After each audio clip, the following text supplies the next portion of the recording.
కి జై. శ్రీమద్ భాగవతము తృతీయ స్కందము 10, 11, 12, 13 శ్లోకాల ఈరోజు చర్చిద్దాము. ఈ 4 శ్లోకాల సారాంశము బుద్ధిమంతులు మరియు బుద్ధిహీనుల జీవిత లక్ష్యం గురించి మనం ఈరోజు తెలుసుకోబోతున్నాము. మొట్టమొదటగా బుద్ధిమంతులు అంటే ఎవరు, బుద్ధిహీనులు అంటే ఎవరు అనేది మనము చూద్దాము. భగవంతుడు మనకు బుద్ధిమంతులు ఎవరు అనేది భగవద్గీత 10వ అధ్యాయము 8వ శ్లోకంలో మనకు చెప్పడం జరిగింది. 8వ శ్లోకం ఏంటి? సర్వస్య చాహం హృది సన్నివిష్టో మత్త స్మృతిర్జ్ఞానమపోహనం చ. సో దేంట్లో మనకు అది కాదు సార్. సో అహం సర్వస్వ అహం ప్రభో సారీ అహం సర్వస్య ప్రభవో మత్త సర్వం ప్రవర్తతే ఇతి మత్వా భజంతే మాం బుధా భావ సమన్విత. ఆ శ్లోకంలో మనకు బోధించారు. సో అక్కడ నుంచి బుద్ధిమంతులు అంటే భగవంతుడి యొక్క సర్వస్వాన్ని తెలుసుకొని సో భగవంతుని పూజించేవాళ్ళు బుద్ధిమంతులు. భగవంతుడి గురించి తెలుసుకోకుండా జీవించేవాళ్ళు బుద్ధిహీనులు. ఇక్కడ మనం ప్రారంభిద్దాము. ఓకే. అర్ధై అపాదితై గుర్వ్యా హింసయా ఇథ తత చ తాన్ పుష్ణాతి యేషాం పోషేణ శేషభుగ్యాత్యదస్వయం వాతాయాం లుప్యమానాయాం ఆరబ్ధాయాం పునః పునః లోభాభిభూతో నిస్వత సత్వః పరార్ధే కురుతే స్పృహాం. 12వ శ్లోకం. కుటుంబభరణాకల్పో మందభాగ్యో వృతోద్యమః శ్రియా విహీనః కృపణో ధ్యాయాన్ శ్వసితమూఢధీః ఏవం స్వభరణాకల్పం తత్కలత్రాదయస్తథా నాద్రియంతే మిథ్యాపూర్వం కినాశ ఇవ గోచరం. తాత్పర్యం భాష్యం శ్రీల ప్రభుపాదులు రచించారు. ఓం అజ్ఞానతిమిరాంధస్య జ్ఞానాంజనశలాకయా చక్షురున్మిలితం యేన తస్మై శ్రీగురవే నమః. నమో ఓం విష్ణుపాదాయ కృష్ణప్రేష్ఠాయ భూతలే శ్రీమతే భక్తిస్వరూపదామోదర స్వామినితి నామినే. నమో ఓం విష్ణుపాదాయ కృష్ణప్రేష్ఠాయ భూతలే శ్రీమతే భక్తివేదాంత స్వామినితి నామినే. నమస్తే సరస్వతీ దేవీం గౌరవాణి ప్రచారిణే నిర్విశేష శూన్యవాది పాశ్చాత్య దేశధారిణి. जय श्री कृष्ण चैतन्य प्रभु नित्यानंद श्री अद्वैत गदाधर श्रीवासदि गौर भक्त वृंद. हरे कृष्णा कृष्ण कृष्ण हरे हरे हरे राम राम राम हरे हरे. जय बोलो ग्रंथराज श्रीमद् भागवतम की जय. श्री श्री राधारमन लाल की जय. जगन्नाथ बलदेव सुभद्रा महारानी की जय. गौर निताय भगवान की जय. जगत गुरु श्रील ప్రభుపాద की जय. శ్రీ శ్రీపాద్ గురు మహారాజ్ की जय. ఈరోజు భాగవతం చాలా ముఖ్యమైనటువంటి శ్లోకాలు మనం చర్చించబోతున్నాము. బుద్ధిమంతులు మరియు బుద్ధిహీనుల యొక్క జీవిత లక్ష్యం. సో ఈ రెండు వర్గాల వారి గురించి మనం తెలుసుకున్నాం అనుకోండి. బుద్ధిమంతులు ఎవరు, బుద్ధిహీనులు ఎవరు.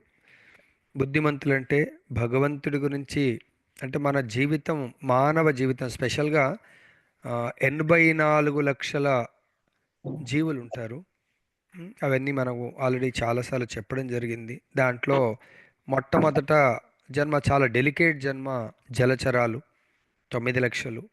రెండు దాని నుంచి నెక్స్ట్ ప్రమోషన్ చెట్లు చేమలు 20 లక్షలు రకాలు, క్రిమికీటకాలు 11, పక్షులు 10 లక్షలు, 30 లక్షలు జంతువులు, తర్వాత 4 లక్షల రకాలు మానవులు, మరి 80 లక్షల యొక్క జీవిత మార్పిడి మనమనే ఆత్మ 80 లక్షల జీ జీవితాలను మార్చుకుంటూ మార్చుకుంటూ మార్చుకుంటూ మనం రావడం జరిగింది. మరి మనం కూడా సపోజ్ ఇంజనీరింగ్లో కానీ డిగ్రీలో కానీ ఒక సబ్జెక్ట్ ఫస్ట్ ఇయర్ సబ్జెక్ట్ ఒకవేళ ఫస్ట్ సెమ్లో ఫెయిల్ అయినాం, నెక్స్ట్ సప్లిమెంటరీ ఫెయిల్ అయినాం, సెకండ్ ఇయర్లో ఫెయిల్ అయినాం, లాస్ట్ మెమో ఇంకా ఫైనల్ మెమో వచ్చే లోపల నిజమైన బుద్ధిమంతుడు వాడు పాస్ అయిపోవాలా. అప్పుడు పాస్ సర్టిఫికేట్ లేదా అన్ని సబ్జెక్టులల్లో డిస్టింక్షన్ మార్క్స్ ఉండి ఇది ఒక్క దాంట్లో ఫెయిల్ అయితే ఎవడు జాబ్ ఇయ్యడు. కాబట్టి తెలివిగలవాడు ఆ ఫోర్త్ ఇయర్ అయిపోయే లోపల, డిగ్రీ అయితే 3 ఇయర్స్ అయిపోయే లోపల, పీజీ అయితే ఆ 2 ఇయర్స్ అయిపోయే లోపల వాడు ఆ సబ్జెక్ట్ని అట్లీస్ట్ పాస్ అన్న అవ్వడానికి ప్రయత్నం చేస్తాడు. అదేవిధంగా మనం 80 లక్షలు చాలా కష్టపడ్డాం. సో మానవ జన్మ కేవలం బుద్ధిమంతులు పొందుతారు, లేదు ప్రభు బుద్ధిహీనులు కూడా పొందుతారు. కానీ బుద్ధిమంతుల యొక్క పరమ లక్ష్యం ఎవడైతే ఫోర్త్ ఇయర్ అయిపోయే లోపల డిస్టింక్షన్ మార్క్స్ ఉన్నాయి, ఒక్క సబ్జెక్టు ఫెయిల్ ఉన్నాడంటే వాడు నిజమైన బుద్ధిమంతుడా కాదనేది మనం ఆలోచించాలి. డిస్టింక్షన్ మార్క్స్ ఉన్నవాడు ఒక్క సబ్జెక్టుకు సరే వాడు టఫ్ ఉంది, వాడు వెళ్ళి ట్యూషన్ వెళ్తాడా, ఇది చేస్తాడో, మొత్తం చాలా కష్టపడి దాన్ని ఒక్కదాన్ని ఇంప్రూవ్ చేసుకుంటే ఆల్రెడీ క్యాంపస్ సెలక్షన్లో సెలెక్ట్ అయ్యిండు టాప్ ప్యాకేజీలో. కానీ వాళ్ళకి కావాల్సిందేంటి, ఆ ఒక్క సబ్జెక్ట్ కూడా పాస్ అయ్యి మెమో సబ్మిట్ చేయాలి. 1 crore ప్యాకేజ్లో వానికి ఆల్రెడీ ఇంటర్వ్యూ ఎవ్రీథింగ్ జాబ్ కొరకు చాలా పర్ఫెక్ట్గా రాసిండు, చాలా అద్భుతమైనటువంటి రిజల్ట్తో జాబ్ అపాయింట్మెంట్ వచ్చింది. వాళ్ళు అన్నారు ఫోర్త్ ఇయర్ మెమో కావాలండి, మొత్తం ఆల్ క్లియర్ మెమో కావాలి.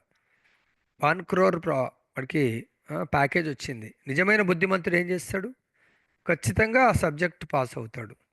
అర్థమైందా? సో మరి అశ్రద్ధతో ఆ సబ్జెక్ట్ ఒకవేళ పాస్ కాకపోతే వాడు బుద్ధిహీనుడు. అదేవిధంగా 80 లక్షల జన్మలు మనం పాస్తులు అయిపోయి మానవ జన్మ వచ్చింది. దేని కొరకు మానవ జన్మ?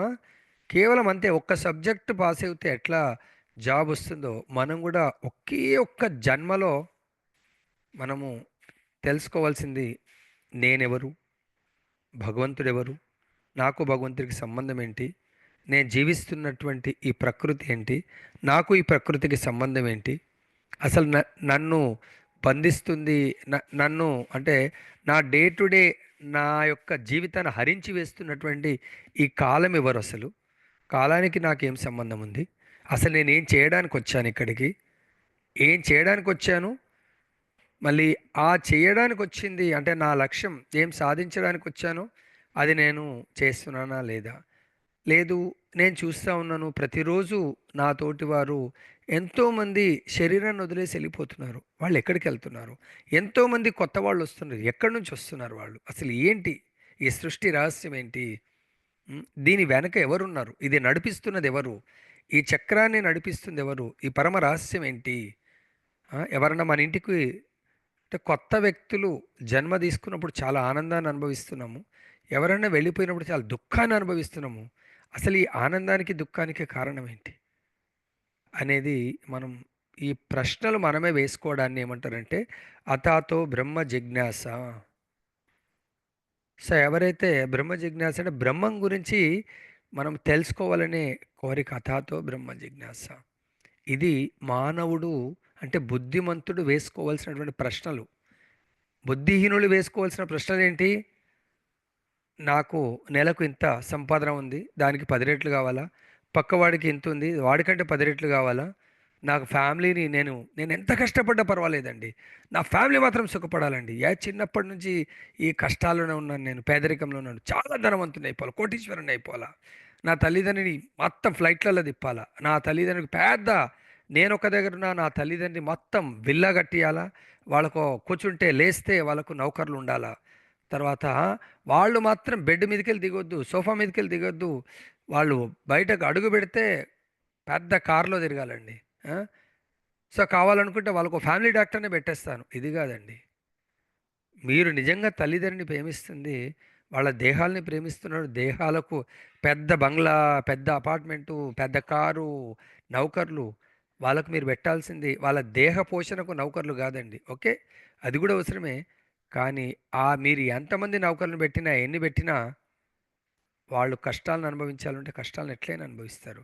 వాళ్ళకు నిజంగా నెక్స్ట్ జన్మంటూ లేకుండా చేయవలసిన వాడు నిజమైనటువంటి బుద్ధిమంతుడైనటువంటి కుమారుడు, నిజమైనటువంటి బుద్ధిమంతుడైనటువంటి భర్త, నిజమైనటువంటి బుద్ధిమంతుడైనటువంటి గురువు.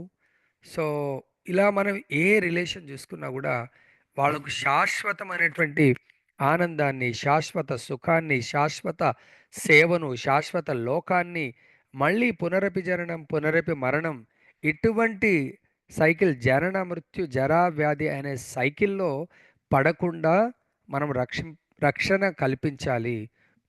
అతడు బుద్ధిమంతుడు. బుద్ధిహీనుడంటే ఆల్రెడీ ప్రారబ్ధ కర్మలు అనుభవించడానికి వచ్చాం. ఈ ప్రారబ్ధ కర్మలని ఇంకా బెటర్ ఇంప్రూవ్ చేసుకోవాలా. ఈ కర్మలు ఏదో నేను పేదరికం ఇంకా నీకు నిజంగానే ఎంత కష్టపడ్డా కూడా ధనాన్ని సంపాదించే నీకు ప్రారబ్ధ కర్మ లేకుండా ఎంత కష్టపడ్డా సంపాదించలేం. అట్లని క్రియమాన కర్మ చేయండి. దేని కొరకు కర్మ చేయాలా మనము? ఇందాక చెప్పినటువంటి ఆ ప్రశ్నలు వేసుకొని ఆ ప్రశ్నలకు సమాధానం ఎవరు ఇవ్వగలుగుతారు? నా జన్మ ఎవరు ఇవ్వగలుగుతారు? భగవద్గీత 4.34లో చెప్పినట్టుగా తద్విద్ధి ప్రణిపాతేన పరిప్రశ్నేన సేవయాం ఉపదేక్షంతి తే జ్ఞానం జ్ఞానినస్తత్వదర్శిన. తత్వదర్శి ఈ యొక్క ప్రశ్నలకు 100% సమాధానం చెప్పే అతన్ని తత్వదర్శి అంటారు. సమాధానం చెప్పడం అంటే మస్తు మంది జ్ఞానం తో ఏదో బోధించవచ్చు. కానీ తత్వదర్శి అంటే ఆ తత్వాన్ని దర్శించి, తత్వం ఏదైతే దర్శించడం అంటే అనుభవిస్తున్నటువంటి వాడు. ఏదో నేర్చుకొని బోధించేవాడు కాదు. అనుభవిస్తున్న వాడి దగ్గర మనము ఆ తత్వాన్ని తెలుసుకొని మనం ఎట్లా అనుభవించాలా భగవతత్వాన్ని అనే అతని దగ్గర ఏం చేయాలి మనము? తద్విద్ధి ప్రణిపాతేన పరిప్రశ్నేన సేవయాం. అటువంటి మహాత్ముడు, అటువంటి శుద్ధ భక్తుడు, అటువంటి ఆచార్యులను దరిచేరి సేవిస్తూ వినయపూర్వకమైనటువంటి వినయ విధేయతలతో సేవిస్తూ ప్రశ్నలు అడిగి తెలుసుకొని మీరు కూడా ఆ మార్గంలో ముందుకు వెళ్ళాలి. కానీ ఇక్కడ మనం చేస్తుంది ఏంటి? ఇప్పుడు మనకు బుద్ధిమంతులు, బుద్ధిహీనులు. ఇక్కడ బుద్ధిహీనుల గురించి చెప్తున్నారు. దానికి అపోజిటే బుద్ధిమంతులు. అచటచట హింసనొరనించుచు అతడు ధనమును సంపాదించును, దానిని కుటుంబము వారి పోషణకు వినియోగించినను, తాను మాత్రం ఖరీదు చేసిన ఆహారమును కొద్ది భాగమునే భుజించును. ఆ విధంగా అతడు వారి కొరకు అధర్మ మార్గమున ధనము సంపాదించి నరకమునకు పోవును. భాష్యము. ఎవరి కొరకు దొంగతనం చేశాడో వారే దొంగ అన్నారంట అనేది ఒక బెంగాలీ సామెత. ఏ కుటుంబ సభ్యుల కొరకు గృహమేది పలు హింస విధానములందు వర్తించునో వారు ఏనాడును సంతుష్టి చెందబోరు. మోహవశమనే అతడు అట్టి కుటుంబ సభ్యులను పోషించును. వారి సేవచే అతడు నరకమునకు ప్రవేశించుట తథ్యము. బుద్ధిహీనుడు నరకము లక్ష్యము, బుద్ధిమంతుడు వైకుంఠము లక్ష్యము. బుద్ధిహీనుడు తన యొక్క జీవిత లక్ష్యము తన ఫ్యామిలీని బై హుక్ ఆర్ కుక్, ఎవరిని మోసం చేస్తావా, ఎవరిని హింసిస్తావా, ఎట్లన అన్యాయము అధర్మము చేస్తావా తెలియదు, కానీ తన ఫ్యామిలీని మాత్రం సుఖపెట్టాలా. దీనికి ద బెస్ట్ ఎగ్జాంపుల్ ధృతరాష్ట్రుడు. ప్రతి అన్యాయం అధర్మానికి పర్మిషన్ ఇస్తూ ఉంటాడు. భీముడికి విషం పెట్టడం పర్మిషన్.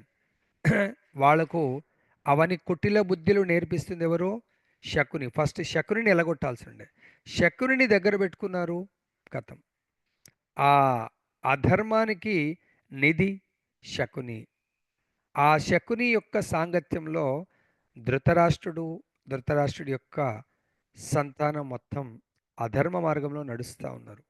అంతేకాకుండా లాక్షాగృహము, ధృతరాష్ట్రుడు తన పుత్రుల యొక్క వ్యామోహం, పాండు పుత్రుల సంహారం జరిగిందంటే ఇక తన ప్రియాతి ప్రియమైనటువంటి దుర్యోధనుడికి తిరుగులేదు అనుకుంటా ఉంటాడు.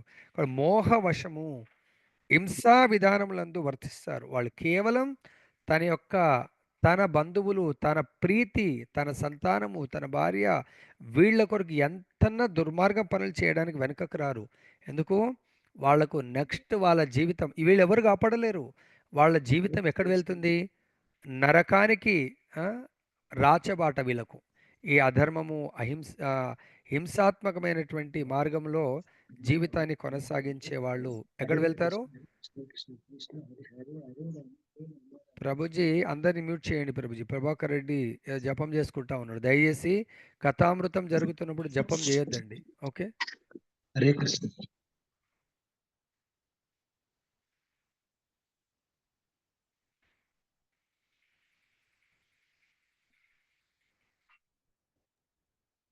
హరే కృష్ణ గురుజీ. చేసిరా ప్రభుజీ? మ్యూట్ చేసినాం గురుజీ, మ్యూట్ అయితే. ఓకే. సో కాబట్టి ఇక్కడ వాళ్ళు నరకానికి రాచబాట. మనం మన ఫ్యామిలీని పోషించాలా. ఏ విధంగా పోషించాలి? కుచేలుడు కూడా పోషించాడు ఫ్యామిలీని, ధర్మ మార్గంలో పోషించాడు. దానివల్ల కుచేలుడికి ఎన్నో కష్టాలు అనుభవించాడు భార్య బిడ్డలు పోషించడానికి. లాస్ట్కి భగవంతుడి యొక్క హృదయంలో స్థానము, భగవంతుడు ఆ, యొక్క భగవంతుడికి ప్రీతి పాత్రుడయ్యాడు సుధాముడు. అర్థమైందా? ఏ రోజు కూడా ఆయన అధర్మ మార్గాన్ని అవలంబించలేదు. అదేవిధంగా ఇంకో బ్రాహ్మణుడు ఉన్నాడు. ఎవరు? కుచేలుడు బ్రాహ్మణుడే. అదే ద్వాపరయుగంలో ఇంకో బ్రాహ్మణుడు ఉన్నాడు. ఏ వర్గాన్ని ఎన్నుకున్నాడు? ఆయన కూడా కుమారుడి ప్రీతి కొరకే, ధృతరాష్ట్రుడి కుమారుడి ప్రీతి కొరకే తన వంశము, రాజ్యము, సంతానము, ఎవ్రీథింగ్ అందరూ నష్టపోయారు, ఆయన నష్టపోలే. ఎందుకు? ఆ యొక్క నరకాన్ని జీవించుండగానే చూడ్డానికి కొరకే ఆయన బ్రతికి మిగిలి ఉన్నాడు. వాళ్ళిద్దరే భార్యాభర్తలు. మిగతా అంతా కూడా 9 కుమారులు, అల్లుడు. అల్లుడా? జయద్రథుడు అల్లుడు అవుతాడు కదా. అల్లుడు ఏమవుతాడు? అల్లుడు కూడా ఏమైంది? ఒకే ఒక్క అల్లుడు చనిపోతే ఎంత ఘోరంగా ఉంటుంది. మనవలు, కుమారులు, ఎవ్రీబడి, అంతమంది కుమారుల భార్యలు ఏమైనరు? విధవరాన్లు అయిపోయారు. ఆలోచించండి. ఇంకా దానికంటే మన ఇంట్లో మన కళ్ళ ముందు మన కుమారుడు చనిపోతేనే చాలా భరించలేము. ఎందుకు భగవంతుడా నన్నెందుకు ఉంచావు? నన్ను తీసుకుపోయి నా కుమారుడు ఉంచేది ఉండే అని మనం అనుకుంటా ఉంటాం. కానీ కాదండి, ఎవరి జీవితం వాళ్ళ కొరకు వస్తాం. నా కుమారుడు నాకేం అటాచ్మెంట్ కాదండి. నా కుమారుడు ఆయన కర్మకు అటాచ్మెంట్. ఆయన కర్మ బంధనాల్ని, ఆ కర్మని, ప్రారబ్ధ కర్మని అనుభవించడానికి ఇక్కడికి వచ్చాడండి. నేను నాకు ప్రారబ్ధ కర్మని అనుభవించడానికి వచ్చాను. నా ప్రారబ్ధ కర్మ ఏంటి? సపోజ్ నాకు పుత్ర వియోగం, అది దుఃఖాన్ని అనుభవించేది ఉంటే అది అనుభవిస్తాను. అప్పుడన్నా తెలుసుకోవాలి, ఎస్, పుత్ర వియోగం ఉండొచ్చు, కూతురు వియోగం ఉండొచ్చు, కుమారులకు తండ్రిని బాగా ప్రేమిస్తారు, తల్లి యొక్క వియోగం ఉండొచ్చు, అన్నతమ్ముళ్ళకు కూడా ట్విన్స్ అయితే చాలా ప్రేమ ఉంటుంది. ఒకడు చనిపోవచ్చు. వాళ్ళు ఆ 20, 25, 30, 40 ఇయర్స్కే వాళ్ళు ఆ ప్రారబ్ధ కర్మని అనుభవించడానికి వస్తారండి. తర్వాత వెళ్ళిపోతారు. ఇక వాడు, అబ్బా మా తమ్ముడు లేడు, మా అన్న లేడంటే లాభం లేదండి. వాడు ఆత్మ, ఇండివిజువల్ సోల్, వాడికి భగవంతుడితోనే సంబంధం. కాకపోతే వాడికి వందల వేల ప్రారబ్ధ కర్మ, సంచిత కర్మలు ఉన్నాయి. ప్రతి జన్మకు ప్రారబ్ధ కర్మ అనుభవించడానికి ఈ అన్నతో సంబంధం, ఈ తల్లిదండ్రులతో సంబంధం అనుభవించడానికి వస్తాయండి. కానీ మనం ఇక్కడ ఏం చేస్తాం? ఇదే శాశ్వతమని వాళ్ళ కొరకు ఎంతో అన్యాయంగా డబ్బు సంపాదిస్తాం.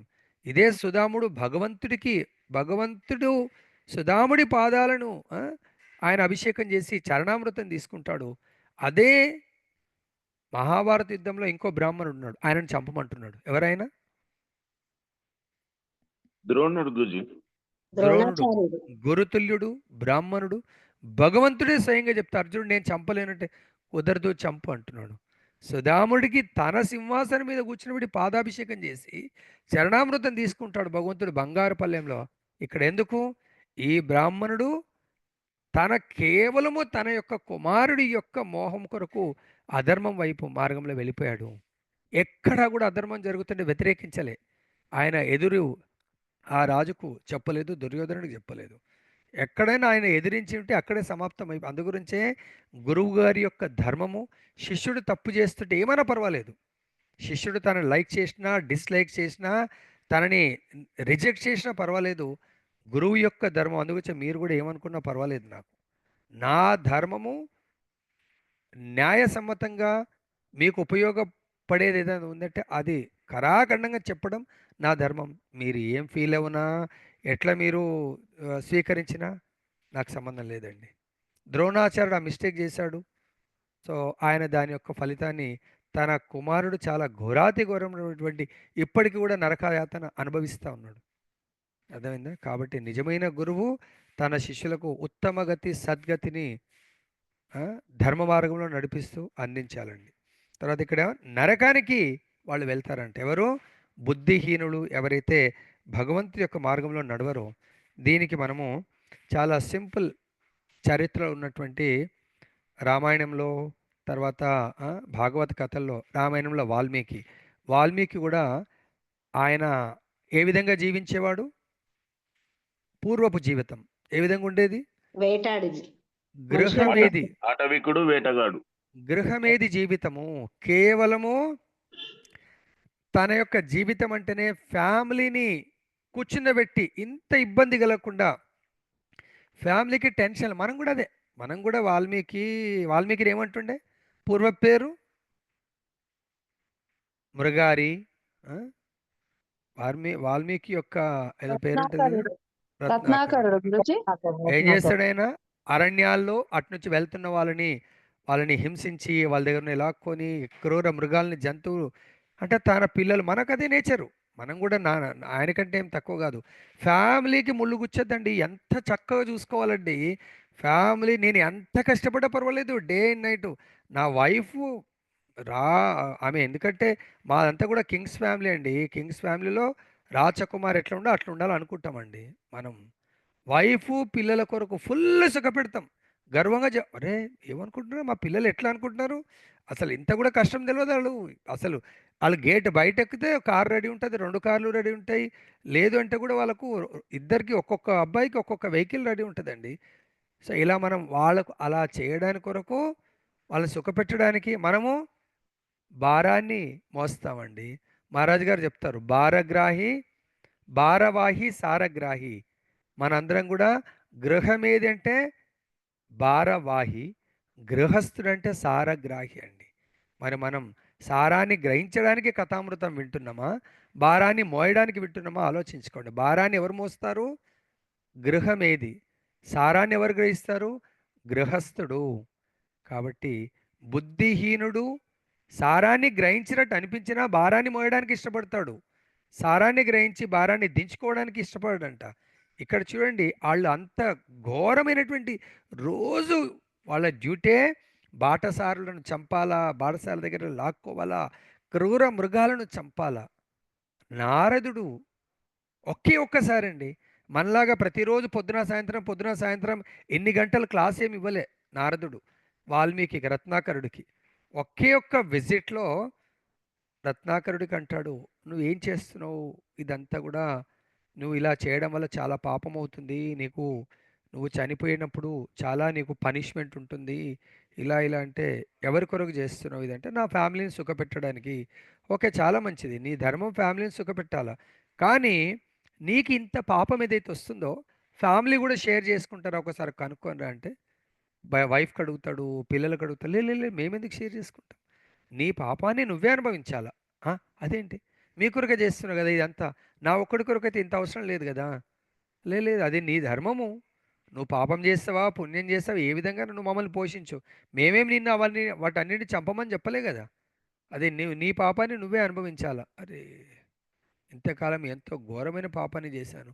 వచ్చి చెప్తాడు, ఎవ్వరూ స్వీకరించరంట. అంటే మరి ఇప్పటికైనా పర్వాలేదు, ఇంతకాలం నువ్వు బాధపడవలసిన అవసరం లేదు. ఇంతకాలం చేసినటువంటి నీ పాపాలకు ప్రాయశ్చిత్తం నేను చెప్తాను. అరే అయితే చాలా సంతోషం గురువుగారు, చెప్పండి అంటాడు. సో అప్పుడు భగవంతుడి యొక్క రామనామాన్ని ఉచ్చరించమంటాడు. రామనామం కూడా ఆయనకు పలకడానికి రాకపోతే, అడవిలో ఉన్నాడు కాబట్టి ఆయనకు చెట్ల పేర్లు తెలుసు కదా, ఆ చెట్టు పేరుతో ఆయన నామం స్టార్ట్ చేసి రివర్స్లో పలికినా కూడా అది మళ్ళీ స్ట్రైట్గా అయిపోతుంది భగవంతుని నామము. భగవంతుడి కేవలము నామాన్ని ఇచ్చేసి వెళ్ళిపోతాడు. ఆ నామ రూప అంటే విశ్వాసం ఆయనకు. గురువుగారిని ఒకటేసారి చూశారు, మనమైతే ప్రతిరోజు చూస్తున్నాం. మార్నింగ్ ఈవినింగ్ ప్రతిరోజు ఎంతో చెప్పినా కూడా మన మనసు యాక్సెప్ట్ చేస్తలేదు. కానీ వాల్మీకి అంటే ఆయన రత్నాకర, ఆ ఒక క్రూర మృగాల్ని, దొంగల్ని వేటాడేటువంటి ఆయన, దొంగ వేటగాడు ఆయన. ఒక్కసారి గురువుగారి దర్శనము, గురువుగారి ముఖారవిందం నుంచి వెలువడ్డటువంటి మంత్రోచ్చారణ పైన విశ్వాసం. ఎస్, ఈ గురువుగారి కృప వల్ల, ఈ మంత్రం యొక్క కృప వల్ల నాకు నా యొక్క పాప ప్రాయశ్చిత్తం జరుగుతుందని మంత్రజపం చేయడం వల్ల ఆయన స్వయం ఆ మంత్రము భగవంతుడే, మంత్రరూపి భగవంతుడు స్వయం ప్రకటితమైనటువంటి రామచంద్రుడి యొక్క లీలలను రాసేటువంటి భాగ్యాన్ని, శక్తిని ఆ భగవంతుడు ప్రసాదిస్తాడు. రామాయణాన్నే రచించేటువంటి మహా కవిగా ఆయన పేరు ప్రసిద్ధి అంత శక్తిని పొందుతాడు. అదేవిధంగా మృగారి ఉన్నాడు. మృగారి ఇంకా ఘోరం. ఆయన తినేది ఒక్క జంతువు అయితే పోనీ ఒక జంతువుని ఇంటికి తీసుకెళ్ళి తింటే పర్వాలేదు. ఎన్నో జంతువుల్ని సగం కట్ చేసి అవి ఇలా కొట్టుకుంటా ఉంటే ఆనందపడతా ఉంటాడు. అప్పుడు నారదుడు అంటాడు, అలా వెళ్తూ వెళ్తూ ఇన్ని జంతువులు అరుస్తా ఉన్నాయి, కొట్టుకుంటున్నాయి ఏంటని కిందకి దిగితే నారదుడు చూసుకుంటూ చూసుకుంటూ వెళ్తే ఎక్కడో ఒక దగ్గర కనబడతాడు. ఏందయ్యా ఇన్ని జంతువులు చంపుతా ఉన్నావు? అవును, ఇది నా యొక్క ధర్మము. సో నాకు రోజు నా యొక్క వృత్తి ధర్మం ఇది. ఎందుకు చేస్తున్నాం అంటే మా నాన్న మా వంశధర్మం అండి. మా వంశం మా నాన్న మా తాతగారు ఇలానే చేస్తుండే. ఒక్క జంతువు ఇంట్లో వాళ్ళం తింటాము, 10 జంతువులు కొట్టుకుంటూ ఉంటే ఆనందపడతా ఉంటామంట.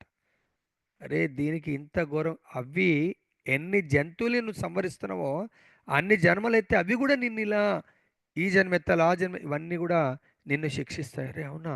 ఎవరి కొరకు చేస్తున్నావు అంటే మా యొక్క వంశాచారము ప్లస్ మా వంశంలో ఇలా జంతువులను చంపి పోషిస్తాము మేము అంటే, మరి ఈ యొక్క పాపాన్ని వాళ్ళు పంచుకుంటారంటే ఆయన కూడా వెళ్ళి అడిగితే వాళ్ళు కూడా పంచుకోమంటే, గురువుగారు మరి ఇప్పుడు ఎట్లా నేను ఎంతో పాపకర్మని పోగు చేసుకున్నానంటే దాని నుంచి కూడా నువ్వు బాగుపడవచ్చు అని చెప్పేసి భగవంతుడి యొక్క నామాన్ని మృగారికి ఇవ్వటము. అది ఎలా ఆ యొక్క అడవికి దగ్గర ఉన్నటువంటి నదిలో స్నానం చేసి రమ్మని చెప్తే అప్పుడు దాంట్లో నేను నామం ఇస్తాను, ఇంకా రేపటి నుంచి ఈ రోజు నుంచే ఈ వృత్తిని మానేయంటే, మరి వృత్తిని మానేస్తే నాకు భోజనం ఎలాగంటే అది నేను సప్లై చేస్తాను నీకెందుకు అంటాడు. ఓకే, గురువుగారు ఇస్తా అన్నారు. ఫస్ట్ టైం పరిచయం అయిండు. అయినా కూడా గురువుగారి మీద అంత అచంచలమైనటువంటి విశ్వాసం. ఓకే అన్నాడు. నామదీక్షలో కూర్చున్నాడు ఆయన. నామ మంత్ర ధ్యానంలో కూర్చున్నాడు. అటు చెరువుకు వచ్చిన నదికి వచ్చిన వాళ్ళందరూ అరే ఆయన అంటేనే భయపడేవాళ్ళు. అరే ఈయనేంది సాధువైపోయి జపం చేస్తున్నాడని చెప్పేసి ఆ ఊరోళ్ళందరికీ పక్క ఊరు వాళ్ళందరికీ అది పబ్లిసిటీ అయిపోతుంది. అందరూ వచ్చి సాధువుని కలవాలి, అరే నా మృగారి గొప్ప సాధువు అయిపోయిందని. సాధువుల దగ్గరికి ఎవరైతే వెళ్తారో మినిమం ధర్మం ఏంటంటే వట్టి చేతులు ఇలా ఊపుకుంటూ వెళ్ళారంట. ఖచ్చితంగా వాళ్ళు పండ్లు, తర్వాత ఏదైనా ధాన్యము ఏదో ఒకటి తీసుకొని వెళ్తూ ఉంటారు అన్నట్టు.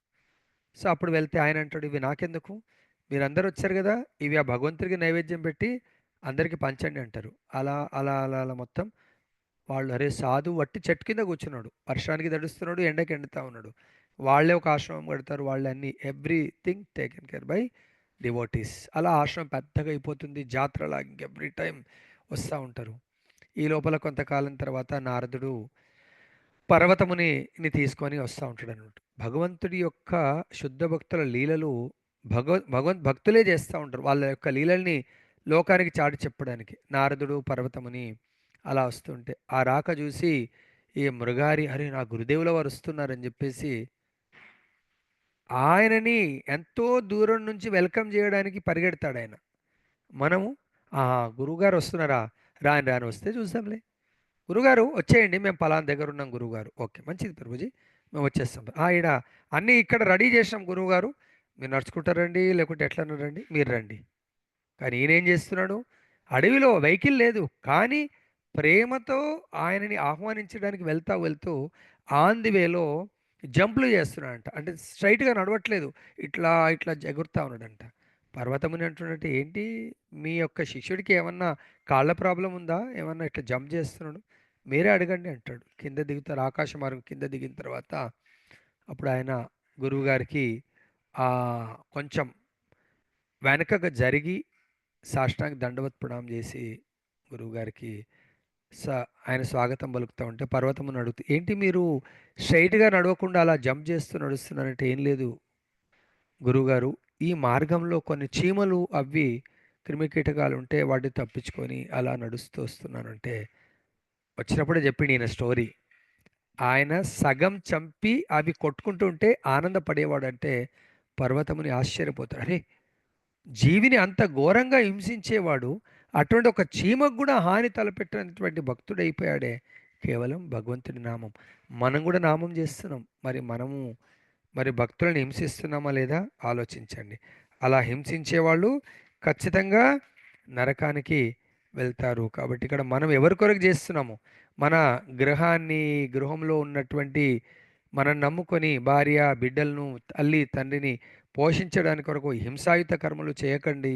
తర్వాత వాళ్ళ నోటికి టేస్ట్ అని చెప్పేసి ఇతర జీవుల్ని హింసించి వాళ్ళకు భోజనం పెడతా ఉన్నాం. మన సంపాదన ఒక జీవి సంవరానికి కారణమైందంటే దాదాపు ఈ ఇతర జీవులు స్పెషల్లీ ఈ మాంసాహారం ఒక జీవిని చంపడంలో ఎవరెవరికి దాంట్లో పాపం ఉంటుందంటే దాన్ని కట్ చేసిన వాడికి, ఓకే, దాని తర్వాత దాన్ని కట్ చేసిన వాడు ఒకడు ఉంటాడు, అమ్మేవాడు ఒకడు ఉంటాడు. అమ్మేవాడికి, రెండు దాన్ని తీసుకొచ్చేవాడికి, వండిన వాళ్లకు, తిన్న వాళ్లకు, ఈ విధంగా ఉమ్, తినిపించే వాళ్లకు, వీళ్ళందరికీ కూడా ఆ హింసలో వాళ్ళు కూడా ఆ హింస అనే పాపంలో వాళ్ళు కూడా పాలు పంచుకుంటారని చెప్పేసి ఆచార్యుడు చెప్పడం జరుగుతుంది. ఈ విధంగా ఎవరైతే ఈ అధర్మముగా డబ్బుని దయసి ధర్మ ప్రకారం మనం భగవంతుని వేడుకోవాలి, ప్రభు నేను సంపాదించే డబ్బులో అధర్మం ప్రకారము ఉండకూడదు. ఎందుకంటే అధర్మంతో సంపాదించినటువంటి డబ్బు ఎవరికైనా ఇచ్చినా కూడా, అందుగురించే మన ఆచార్యులు చెప్తారు, అటువంటి వాళ్ళ దగ్గర దానం కూడా తీసుకోకండి. అధర్మంతో కూడుకున్నటువంటి దానాన్ని కూడా తీసుకుంటే ఆ తీసుకున్న వాళ్ళకు కూడా దాని యొక్క సిమ్టమ్స్ వస్తాయంట. సో దానికి కూడా ఆచార్యులు చెప్తారు. ఒకసారి ఒక సన్యాసి, ఒక సాధువుల యొక్క డ్యూటీ ఏంటి? సో ఒక్కొక్క రోజు ఒక ఊర్లో ఉంటూ ప్రచారం చేసుకుంటూ వెళ్తూ ఉంటారు. ఒక ఊరికి ఒక సాధువు వస్తాడు. ఆ ఊర్లో సాధువుకు ఎవరు ఆశ్రయం ఇస్తారంటే ఎవరు ఇయ్యరు, కానీ ఒక ధనవంతుడు ఇస్తాడు. మా ఇంట్లో ఉండండి గురువుగారు, మీకు ఏది కావాలన్నా నేను సమకూరుస్తానని చెప్పేసి చెప్తారు. ఆ రోజు వాళ్ళ ఇంట్లో ఉంటాడు. ఆ గురువుగారికి బంగారు పళ్ళెంలో ఆయన భోజనము మంచి పంచభక్ష పరమాన్నాలను వడ్డించి భోజనం పెడతాడు. భోజనం పెట్టిన తర్వాత చాలా ధనవంతుడు కాబట్టి ఒక గెస్ట్ రూమ్ ఉంటుంది. ఆ రూమ్ అది ఇచ్చేసి చెప్పేస్తాడు, నేను పొద్దున్నే బ్రహ్మముహూర్తంలో నేను వెళ్ళిపోతానండి, నది స్నానం చేసి అటు నుంచి అటు వెళ్ళిపోతానని చెప్తాడు. ఓకే అని చెప్తారు. మేము అంత పొద్దున్న లేవలేమంటే మీరు లేవకున్నా పర్వాలేదు నేను వెళ్ళిపోతాను అంటాడు.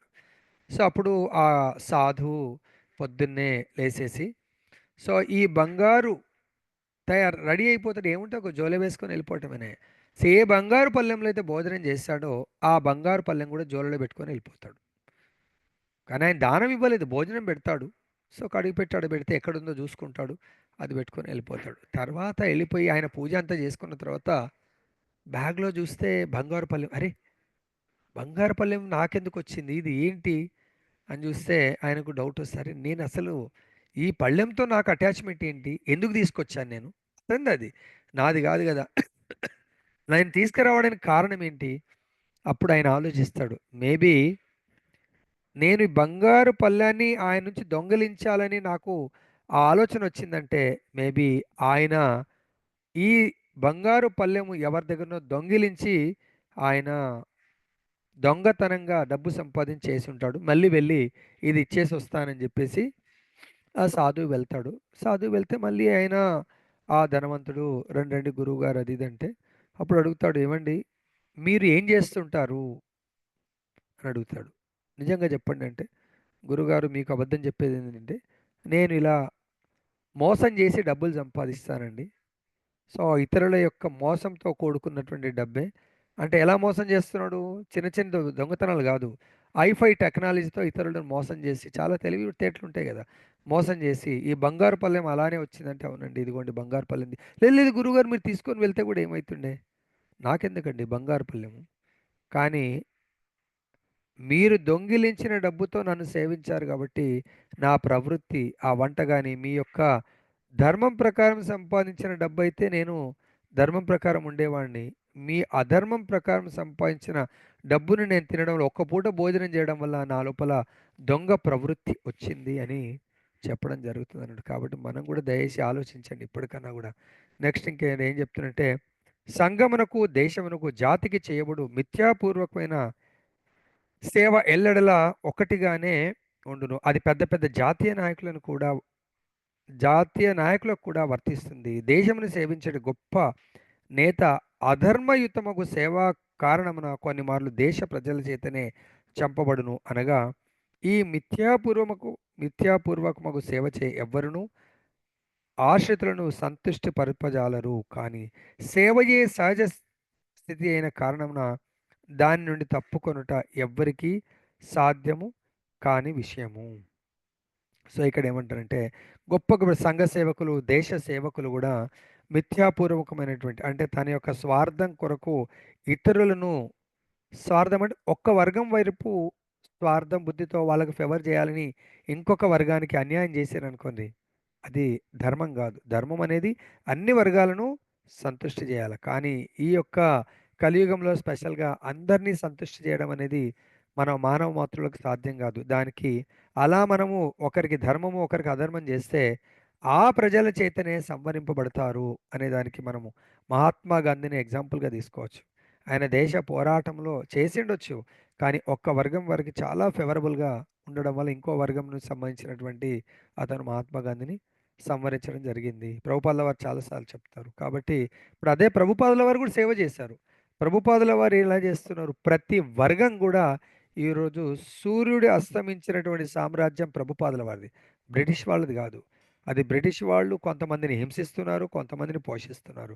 కానీ ప్రభుపాదుల వారు ప్రపంచంలో ఉన్నటువంటి ప్రతి దేశ ప్రజల హృదయాల్లో ఆయన చిరస్థాయిగా స్థానాన్ని పొందినటువంటి మహాత్ముడు, మహనీయుడు, ఉత్తమ భక్తుడు ప్రభుపాదుల వారు. ఆయనని వాలంటరీగా ప్రతి ఇంట్లో, ప్రతి టెంపుల్లో ప్రభుపాది యొక్క పూజ, గురు సేవ నడుస్తూ ఉంటుంది. అదే మనం వేరే వేరే మహాత్ములు ఎందరినో షూట్ చేశారు, కాల్ చేశారు, సంవరించారు, వాళ్ళ విగ్రహాలని తొలగిస్తూ ఉంటారు. అదేవిధంగా ఎంతోమంది చూస్తూ ఉన్నాం. ఒక 10 ఏళ్ళు 20 ఏళ్ళు ఉంటుంది, తర్వాత వేరే వర్గం వారు వచ్చి ఆ విగ్రహాలను ధ్వంసం చేస్తారు, వాళ్ళ చరిత్రని గాలబెట్టేస్తూ ఉంటారు.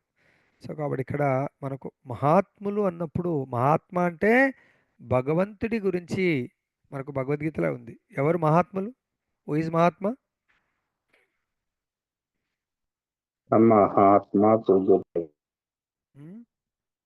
వాసుదేవ సర్వమితి స మహాత్మ సుదుర్లభ.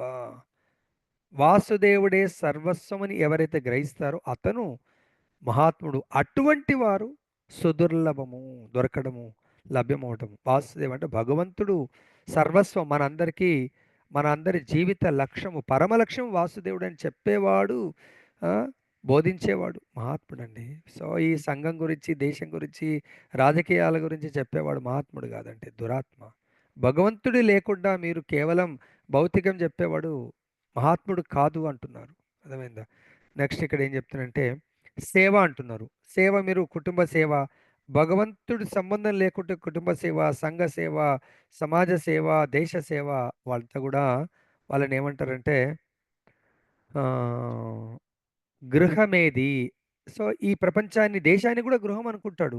ఈ దేశంలో తనను తాను దేహంగా భావిస్తాడు, ఇతరులను దేహాలుగా భావించి దేహ సుఖాల గురించి బతుకుతాడు, దేహ సుఖాల గురించి ప్రచారం చేసేవాడు గ్రహమేది.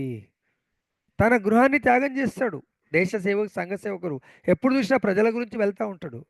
ఆ ప్రజలను కూడా వాళ్ళ యొక్క దేహ ఆ, జీవన స్థితిని ఉద్ధరింపడానికి ప్రయత్నం చేస్తాడు. కానీ ఆయన గృహమేది, గృహస్థుడు కాదు. గృహం అంటే ప్రపంచానికి ఒక గృహం అనుకోండి, దాని ఏమంటారు, వాసుదేవ కుటుంబం అనుకోండి. భగవంతుడే మనందరికీ చరమ లక్ష్యం అనుకొని భగవంతుడి వైపు అందరినీ ప్రయాణింపజేయండి. అది ప్రభుపాదుల వారు చేశారు, మన ఆచార్యులు చేస్తూ ఉంటారు. ఇంకేమంటున్నారు, జీవుడు సహజంగా పరమాత్మని అంశ అయినను అతడు తాను దేవదేవుని సేవించవలననే విషయమును మరిచి తన అవధానమును ఇతరుల సేవ వైపునకు మళ్లించును, అదియే మాయా. ఇతరులను సేవించుచు అతడు మిథ్యగా తనను తాను ప్రభువని తలుచును. ఇంటి యజమాని తనను తాను కుటుంబమునకు ప్రభు అని తలుచును. అదే రీతిగా దేశనేత తనను తాను దేశమునకు ప్రభు అని భావించును. కానీ వాస్తవముగా వారు సేవయందే నెలకొని ఉన్నారు. ఆ సేవ చేయ క్రమముగా వారు నరకమునకు పోవుదురు. కనుక బుద్ధిమంతుడైన వాడు కృష్ణ భక్తి భావనా స్థితికి అరుదించి జీవితమును, సంపదను, బుద్ధిని, వాక్శక్తిని పూర్తిగా ఉపయోగించు కృష్ణ సేవయందు నెలకొనవలను. సో ఇక్కడ ఒక 2 లీలలు చాలా శ్రద్ధగా వినండి. తర్వాత ఈరోజు తప్పకుండా ప్రశ్నలు అడుగుతాను. ఎవరిని అడిగితే వాళ్ళు, మనం ఏ స్థితిలో ఉన్నాము, ఏ స్థితికి ప్రమోట్ అవ్వాలా, జెన్యున్గా మీరందరూ ఆన్సర్ ఇవ్వాలా. సో ఇక్కడ ఏమంటే మనందరం కూడా సేవ అంటే జీవుడి యొక్క నిజతత్వం ఏంటంటే జీవేర ఏ శ్లోకంలో ఉంది? భగవద్గీత 15.7లో జీవేర మమైవ అంశో జీవలోకే జీవభూత సనాతన. మనందరం కూడా మమ ఏవ అంశ, మన అందరం భగవంతుడి అంశలం కాబట్టి, సపోజ్ నా యొక్క రైట్ హ్యాండ్ లెఫ్ట్ హ్యాండ్ నా యొక్క పూర్ణ శరీరం యొక్క భాగము, నా కళ్ళు పూర్ణ శరీరంలో భాగము, చెవులు పూర్ణ శరీరంలో భాగము, నోరు పూర్ణ శరీరంలో భాగము. కాబట్టి వీటన్నిటికీ కూడా సహజమైన ధర్మం ఉంది, అసహజమైన ధర్మం ఉంది.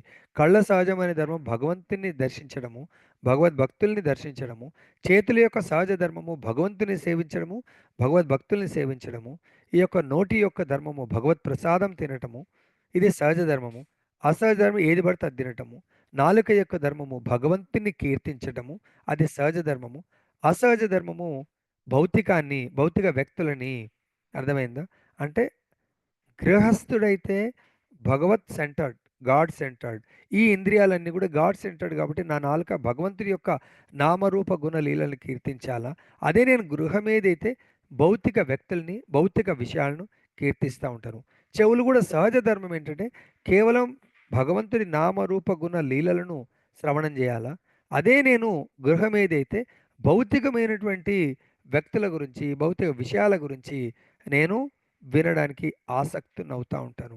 ఈ కాళ్ళు కూడా నన్ను, ఈ ఆత్మ ఈ దేహంలో ఉంది కాబట్టి ఈ దేహాన్ని నన్ను ఆ భగవంతుని మందిరానికి, భగవంతుడి యొక్క తీర్థ స్థలాలకు, భగవద్భక్తుల సాంగత్యం దగ్గరికి నన్ను మోసుకొని పోవడం ఈ కాళ్ళ యొక్క ధర్మం. ఇది గృహస్థ జీవితం యొక్క, గృహస్థుడు అనే ఒక మానవుడి కాళ్ళ యొక్క ధర్మము నన్ను భగవంతుడి మందిరానికి, భగవద్భక్తుల సాంగత్యానికి నన్ను తీసుకొని వెళ్ళాలి.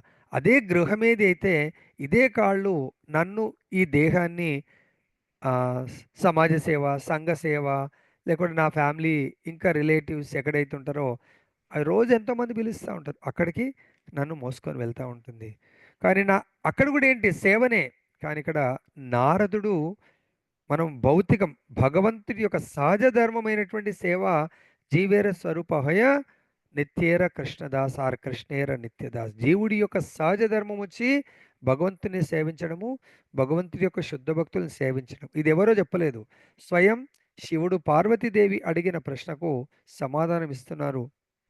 ఆరాధనానాం సర్వేషాం విష్ణు ఆరాధనం పరం తస్మాత్ పరతరం దేవి తదియానాం సమరర్చనం. ఓ దేవి, ఆరాధనలన్నింటిలోకెల్లా అంటే పూజలన్నింటిలోకెల్లా విష్ణు ఆరాధన చాలా గొప్పది. విష్ణు ఆరాధన కంటే కూడా విష్ణువు యొక్క భక్తుల యొక్క సేవ చాలా గొప్పది. అందుగురించే మనం మొట్టమొదటిగా భగవంతుడి ఆరతి చేస్తాము, దాని తర్వాత ఫైనల్గా తులసి మారని ఆరతి కూడా చేస్తాము. దాని తర్వాత ఫైనల్గా ప్రతి వైష్ణవుడికి వాంఛాకల్పతరుభ్యశ్చ కృపా సింధుభ్యేవచ పతిదానాం పావనేభ్యో వైష్ణవేభ్యో నమో నమ. అంటే ప్రతి వైష్ణవుడికి, ఈ విశ్వంలో ఉన్న ప్రతి వైష్ణవుడికి ప్రణామాలు చెప్పుకుంటాం మనము. కాబట్టి ఇక్కడ నారదుడు అడుగుతున్నాడు, ప్రభు మరి అసలు మీ మాయ అంటున్నారు, మీ మాయ అంటే ఏంటి అని చెప్పేసి విష్ణువుతో ప్రశ్న అడుగుతారు. ప్రభు మాయ అంటే ఏంటి అనేది. చాలా ఇవన్నీ లీలలు విని అర్థం చేసుకొని ఆ మాయలో చిక్కుకోకండి, మాయ నుంచి బయటకు రండి. భగవంతుడు ఎక్స్ప్లెయిన్ చేయొచ్చు ఇప్పుడు నేను చెప్పినట్టుగా, భగవంతుడు కాబట్టి అన్ని లీలలు చేస్తూ ఉంటాడు. నారదుడికి అంటాడు, ఇప్పుడు నాకు కూడా కొంచెం గొంతెండిపోతున్నట్టుగా. సో విష్ణు అంటాడు భగవంతుడు, ఏ నారదా కొంచెం ఒక గ్లాస్ ఆఫ్ వాటర్ తీసుకురాపు, తర్వాత చెప్తలే అంటాడు. ఓకే ప్రభు అని చెప్పేసి టర్న్ అవుతాడు. విష్ణువుకు బ్యాక్ అని నీళ్ళు తీసుకురావడానికి వెళ్తాడు. ఇట్లా టర్న్ అయిందో లేదో భగవంతుడు ఒక బ్యూటిఫుల్ సినారియో, ఒక దృశ్యాన్ని క్రియేట్ చేస్తాడు నారదుడికి. ఏంటి ఆ దృశ్యం? ఒక ఊరు, నారదుడు ఆ ఊర్లోకి వెళ్తాడు, వెళ్ళిపోతున్నాడు. ఇంకా ఆ ఊర్లో వెళ్తే ఒక బావి దగ్గర వయసులో ఉన్న అమ్మాయి నీళ్ళు చేస్తూ ఉంటుంది. సో ఆమె పట్ల, ఆమె యొక్క రూపం పట్ల ఆకర్షితుడైపోతాడు, చాలా ఆమె అందం పట్ల మోహితుడైపోతాడు. నీళ్ళు చేసుకొని ఆమె నీళ్ళు ఎత్తుకొని వాళ్ళ ఇంటికి వెళ్తూ ఉంటే నారదుడు ఆ అమ్మాయి వెనక వెనక వెళ్తూ ఉంటాడు. ఆ అమ్మాయి చూస్తుందరు, ఇదేంటి ఎవరో స్వామీజీ నాయంబడి వస్తూ ఉన్నాడు. నారదుడి రూపం కూడా ఎట్లుంటుంది. వెళ్ళిన తర్వాత నారాయణ నారాయణ కూడా వెళ్తూ ఉంటాయి. అప్పుడు ఆ ఇంటికి వెళ్ళిన తర్వాత, అరే ఎవరో ఈ స్వామీజీ నాయంబడి వస్తున్నాడంటే వాళ్ళు కూడా బ్రాహ్మణులే. సో అప్పుడు ఆయన అంటాడు, స్వామీజీ మీరు అంటే, నేను మీ అమ్మాయికి, నాకు మీ అమ్మాయి అంటే ఇష్టం అయింది, నేను మీ అమ్మాయిని పెళ్లి చేసుకోవాలనుకుంటున్నాను. మీ ఊరు అది ఇది అంటే, ఊరు ఎందుకు అని, నేను కావాలంటే ఇక్కడే ఉండి ఏదో సేవ చేసుకుంటూ మీ అమ్మాయిని పోషిస్తానంటాడు. ఇంకా మంచిదే, మన ఇంటికి దాన్ని ఏమంటారు, ఇల్లరికం వచ్చే అల్లుడంటే ఏ తల్లిదండ్రికి ఇష్టం ఉండదు, చాలా సంతోషం. ఓకే అని చెప్పేసి వాళ్ళ ఇంటి దగ్గరనే ఉంటూ సో ఆ అమ్మాయితో జీవితం కొనసాగిస్తూ సో వాళ్ళకు త్వరలోనే పిల్లలు ఒకరిద్దరు ముగ్గురు పిల్లలు కూడా అవుతారు. సో చాలా ఆనందంగా జీవితం. నారదుడు ఇంకా నారాయణ నామాన్ని మర్చిపోయిండు, విష్ణువుని మర్చిపోయాడు, ఎవ్రీథింగ్ మర్చిపోయిండు. అక్కడ మంచి జీవితము, భార్య బిడ్డలు, ఆ ఊరు అందరు కూడా చాలా, ఊర్లో అందరు పొగడతలు, ఆహా చాలా మంచివాడు, మంచి మాటలు చెప్తా ఉంటాడు. దాంట్లో మునిగిపోతాడు. అప్పుడు ఏమవుతుంది, ఒకసారి వర్షాకాలం ఇలానే వరదలు, చాలా విపరీతమైనటువంటి వరదలు వచ్చేస్తాయి. అప్పుడు ఎందుకంటే నారదుడు అన్నింటిని మర్చిపోయి భార్య బిడ్డలంటే చాలా ప్రేమ ఇంకా. సో వాళ్ళందరూ రక్షించుకోవడానికి చాలా ప్రయత్నం చేస్తాడు నారదుడు. ఆ వరదలో భార్య కొట్టుకుపోతుంది, పెద్ద కొడుకు కొట్టుకుపోతాడు. ఇంకా అట్లా తన ముగ్గురు సంతానం, లాస్ట్ చిన్నవాడు ఉంటాడు అప్పుడు, చాలా చిన్నవాడు. వాడిని ఎట్లయినా ఒక్కొండనే కాపాడుకోవాలని నారదుడు ఇలా ఎత్తుకుంటాడు, ఇలా ఎత్తుకుంటాడు, భుజాల మీద ఎత్తుకుంటాడు, లాస్ట్కు తల మీద ఇక్కడ ఎత్తుకుంటాడు. ఎప్పుడైతే నీళ్లు నారదుడికి ఇక్కడ వరకు వచ్చి ఇక్కడ వరకు, ఇక్కడికి తను మునిగిపోతున్నాయంటే సో ఆ అబ్బాయిని వదిలేసి గట్టిగా చేతులు పైకెత్తి ఎవరైనా రక్షించాడు, రక్షించండి రక్షించండి అని చెప్పి చేతులు పైకెత్తాడు. ఎప్పుడైతే రక్షించండి అని ఆ అబ్బాయిని కూడా వదిలిపెట్టాడో అప్పుడు నారదుడు అక్కడే ఉన్నాడు. రక్షించండి రక్షించండి అని. ఏమైంది నారద, ఏమైంది నారద అంటే అని ఉన్నాడు భగవంతుడి. ఎటున్నాడు, భగవంతుడి వైపు వీపు ఉంది, ఇటువైపు ఫేస్ ఉంది. అందు గురించి ఆచార్యులు ఏం చెప్తారు, చైతన్య చరితామృతంలో ఒక శ్లోకం ఉంటుంది కదా, ఆ, కృష్ణ సూర్యసమ మాయార అంధకార జహ ఇంట్రెస్ట్. కృష్ణ యహ యహ కృష్ణ తహా నహి మాయార. అధికారి. సో కాబట్టి కృష్ణుడు సూర్యుడితో సమానము, మాయ అంధకారంతో సమానము. సో ఎప్పుడైతే మాయను చూడాలనుకున్నాడో, కృష్ణుడిని వదిలేసి మాయను చూడాలనుకున్నప్పుడు మాయ ఏం చేసింది, భార్యనిచ్చింది, అత్తమామనిచ్చింది, బిడ్డలనిచ్చింది, సంపత్తినిచ్చింది. కానీ ఒక్క భగవంతుడి యొక్క కాలము వరదలాగా వచ్చింది. అప్పుడు అందరూ కొట్టుకొని పోయేసరికి అప్పుడు గుర్తొచ్చి రక్షించండి. అక్కడ ఏమైంది నారద అంటే, ప్రభువు మీ యొక్క మాయ ఇంకొకసారి అలాంటి లీలలు నాతో చేయకండి, ఇక నా భార్య నా బిడ్డలు. సో కాబట్టి ఇక్కడ భగవంతుడి యొక్క మాయ అలా ఉంటుంది. అందుగురించే మన యొక్క మాయలో కూడా భార్య వస్తుంది, బిడ్డలు వస్తుండ్రు. ప్రభు మరి భార్య బిడ్డలు వద్దా? ప్రతి ఒక్కరు ఇండివిజువల్గా అదే భగవంతుడితో మనం అటాచ్ చేయాలి కదా. మనం అటాచ్ అయ్యి భగవంతుని వదిలిపెడితే మాయ అలా వరద రూపంలో వచ్చి అటాక్ చేస్తుంది. ఎప్పుడైతే నారదుడు రక్షించాడు, రెండు చేతులు పైకెత్తాడో భగవంతుడు రక్షించడం జరిగింది. మరి ఈ యొక్క ఇటువంటి తెలివి ఎవరు తెలివిగల వాళ్ళు అక్కడ చెప్తున్నారు. నిజమైనటువంటి తెలివిగలవాడు ఎవడు అంటే, ఈ రెండు ప్రకృతులను సృష్టించేవాడిని నేను అని తెలుసుకొని నన్ను పూజించేవాడు బుద్ధిమంతుడని 10వ అధ్యాయము 8వ శ్లోకంలో భగవంతుడు చెప్తున్నాడు. కృష్ణ భక్తి భావనా స్థితికి అర్థించి జీవితమును, సంపదను, బుద్ధిని, వాక్శక్తిని పూర్తిగా ఉపయోగించుచు కృష్ణ సేవ యందు నెలకొనును. 10.8లో భగవంతుడు మనకు బుద్ధిమంతులు నన్ను పూజిస్తారు అన్నారు. మరి ఏ విధంగా పూజ చేస్తారు? 9వ అధ్యాయము మనకు 27వ శ్లోకంలో వాళ్ళు నా యొక్క బుద్ధిమంతులైనటువంటి భక్తులు ఏం చేస్తారు అనేది చెప్పారు. యత్కరోసి యత్కరోసి యదశ్నాసి యజ్జుహోసి దదాసి యత్ తపస్యసి కౌంతేయ తత్కురుష్వ మదర్పణం. ఇది బుద్ధిమంతులు చేసేది. మీకు కూడా ప్రశ్న అడుగుతాను, దయచేసి మీరు ఒకవేళ బుద్ధిమంతులు, మీరు ఒకవేళ గృహస్థ జీవితాన్ని గడపాలనుకునే వాళ్ళ గృహమేది కాదు, ఏం చెయ్యాలి ఇక్కడ ఏమన్నాడు, ఇక్కడ తన జీవితమును, సంపదను, బుద్ధిని, వాక్శక్తిని భగవంతుడికి ఉపయోగించాలంట. ఇక్కడ ఈ శ్లోకంలో ఓ కౌంతేయ, నీవు దేనిని చేయదువో అంటే పొద్దున్న లేచి నుంచి ఏ కర్మ చేస్తావో, 2 దేనిని భుజిస్తావో, 3 దేనిని హోమం చేస్తావో, 4 దేనిని దానం చేస్తావో, నీవు ఏ తపస్సును ఆచరిస్తావో వాటిని అన్నింటిని కూడా నాకు అర్పణగా చెయ్యము అంటున్నాడు. మరి నిజంగా పొద్దునుంచి మనం రాత్రి పడుకునే వరకు మనందరికీ బుద్ధి ఉంది, తెలివితేటలు, దాంట్లో కొంచెమన్నా బుద్ధి నేను జపం చేస్తున్నా కదా ప్రభుజీ, అది నీ ఉద్ధరణ కొరకు. భగవంతుడు ఏం చేస్తున్నాడు చెప్తున్నాడు, నీ బుద్ధిని నా కొరకు, నీ పొద్దున్న నుంచి రాత్రి లోపల సంపత్తి, డబ్బు సంపాదిస్తాం, ఆ సంపాదనలో కొద్దిగా నేను భగవంతుడి యొక్క ప్రచారానికి, భగవత్ సేవకు సింపుల్. మనం ఆంజనేయులు అందరూ బుక్స్ తీసుకెళ్ళాం చాలా సంతోషంగా. వేరే వాళ్ళ సంపత్తి దాన రూపంలో నేను తీసుకెళ్ళిన, ఆంజనేయులు ప్రభు అని టెంపుల్లో సేవ చేస్తాడు పాపం. మేబీ మా వనజమాతాజీ ఉండొచ్చు, డాక్టర్ వనజ మాతాజీ. వాళ్ళ ప్రభుజీ పెద్ద ఐఫై సాఫ్ట్వేర్ ఇంజనీర్ కాదు, పెద్ద ఇండస్ట్రియలిస్ట్ కాదు, బిజినెస్ మ్యాన్ కాదు. ఒకరోజు ప్రవచనం విన్న తర్వాత, ప్రభుజీ నాకు కూడా దానం చేయాలనిపిస్తుంది ప్రభుజీ, మరి మీరే చెప్పండి నేను ఏం దానం, అందరూ భగవద్గీతలు డొనేట్ చేస్తూ ఉన్నారు, మరి నేను కూడా ఏదో దానం చేస్తాను ప్రభుజీ అంటే, మీరు మీ సజెషన్ ప్రభుజీ. ఉండొచ్చు, నేను మాతాజీ లైన్లో ఉంటే సంతోషం. సో ఆ ప్రభుజీ కూడా లైన్లో ఉంటే వండర్ఫుల్. ప్రభుజీ నాకు ఫోన్ చేసి అడిగారు, ప్రభుజీ మీరే అంటే, పాపం వాళ్ళు ఎంత చాలా చిన్న ఉద్యోగులు, టెంపుల్లో జాబ్ చేస్తే ఎంత, మా అంటే 10,000 ఇస్తుండొచ్చు, 12,000. వాళ్ళ జీవితం కూడా గడుపుకోవాలి. ప్రభుజీ మీ కోరిక నేను కూడా కాదనలేను, ఈ సెకండ్ సాటర్డే సత్సంగ్ కొరకు ఓ చిన్న బుక్ డొనేట్ చేయండి ప్రభుజీ. ప్రభుపది ఏ బుక్ మీరే సజెస్ట్ చేయండి అంటే, కృష్ణ చైతన్యం శాస్త్రీయమైంది బుక్ 50 బుక్కులు పంపించారండి. అవి కూడా అయిపోయినాయి, ఇంకా తక్కువ పడ్డాయి 50 బుక్కులు ప్రతి ఫ్యామిలీకి. కొంతమంది 2 తీసుకుని చదివేరు విషయం. అంటే ఇక్కడ తన ధనాన్ని జీవితమును అంకితం చేశాడు ప్రభుజీ పాపం. ఇప్పుడు నేను చూడబట్టే 25 ఏళ్ళ నుంచి, మా పిల్లలు పుట్టక ముందు నుంచి ఆయన టెంపుల్కి సేవ చేస్తాడు. హైదరాబాద్ ఇస్కాన్లో చేసేవాడు, ఇప్పుడు అత్తాపూర్ ఇస్కాన్లో చేసి జీవితాన్ని దారిపోసాడు. సంపద.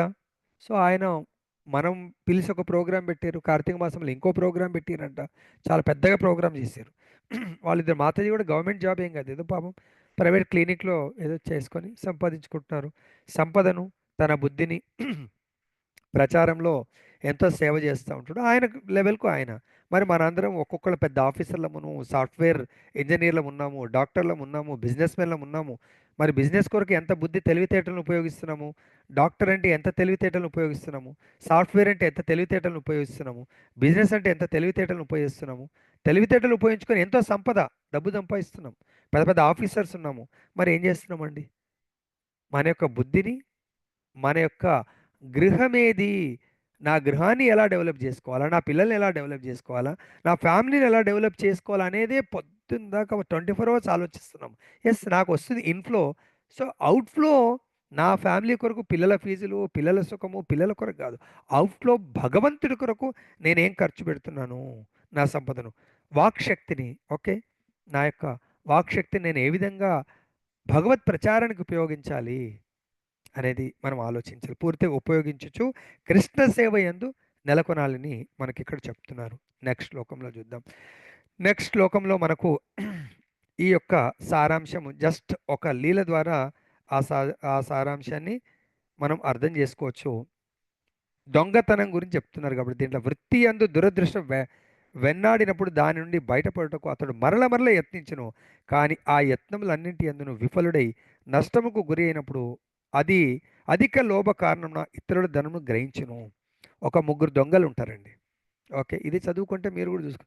3 దొంగలు, వాళ్ళ వృత్తే దొంగతనము, దొంగలు వాళ్ళు కలిసి ఒక ఊరిలో దొంగతనం చేసి చాలా డబ్బు దోసుకొని ఓ సంచిలో తీసుకొచ్చి ఓ అడవిలో ఒక గుహలాగా ఆ రాళ్ళ దగ్గర వాళ్ళు పంచుకుందామని అనుకుంటారు. ఈ లోపల చాలా ఆకలి అవుతుందని చెప్పేసి అనుకొని వాళ్ళ ముగ్గురిలో, అరే ఎవడన్నా ఒకడు వెళ్ళి వేరే ఊర్లోకి వెళ్ళి కొంచెం భోజనం పార్సల్ తీసుకొని రండి, అయితే మనం భోజనం చేసిన తర్వాత 3 భాగాలు చేసుకొని పంచుకుందాం అనుకుంటారు. ఓకే అని చెప్పేసి ఒకడు అంటాడు, నేను వెళ్ళొస్తానంటాడు. సరే వాళ్ళు వెళ్తాడు. ఈ ఇద్దరు ఏం చేస్తారు, లోభి, చేసిందే అధర్మము, వాళ్ళ వృత్తి, వాళ్ళ చైతన్యం అంతా కూడా హింసాత్మకము. తర్వాత ఇతరుని ఎలా మోసం చేయాలా, హింసించాలా అనేది. సో వాళ్ళు, అరే మనం న్యాయబద్ధంగా పంచుకోవాలనుకుంటారు ముగ్గురున్నప్పుడు, ఒకడు వెళ్ళిపోగానే వీళ్ళిద్దరు కలిసి లోభి, అరే 3వ షేర్ చేస్తారు. ఆ షేరు వాడిని చంపేసి మనమే పంచుకుంటే బాగుంటుంది కదా. అరే మరి ఎలా చేస్తామంటే, ఏముంది, వాడు మన దగ్గరికి భోజనం తీసుకొని రాగానే సో వెనక నుంచి ఒక రాయి ఎక్కి వెనక తెలియకుండా పెద్ద రాయితో మన ఇద్దరం కలిసి వాడిని చంపేద్దాం, చంపేస్తే మన ఇద్దరం పంచుకుందాం అనుకుంటారు. అరే ఇది చాలా బాగుందిరా నీ ఐడియా, చాలా నీ తెలివితేటలు, బుద్ధి, తెలివితేటలు బాగున్నాయి నీకు మంచిగా. మామూలు అప్పుడు దొంగతనానికి వెళ్ళినప్పుడు నేను తెలివి ఉపయోగించావు, కానీ ఇక్కడ నీ తెలివి చాలా ఉపయోగించావురా నువ్వు అంటే. సో ఓకే, అప్పుడప్పుడు అట్లా నాకు కూడా కొంచెం జ్ఞానోదయం కలుగుతుంది, తెలివి పనిచేస్తుంది, వాడు ఇంకా విర్రవీగుతూ ఉంటాడు.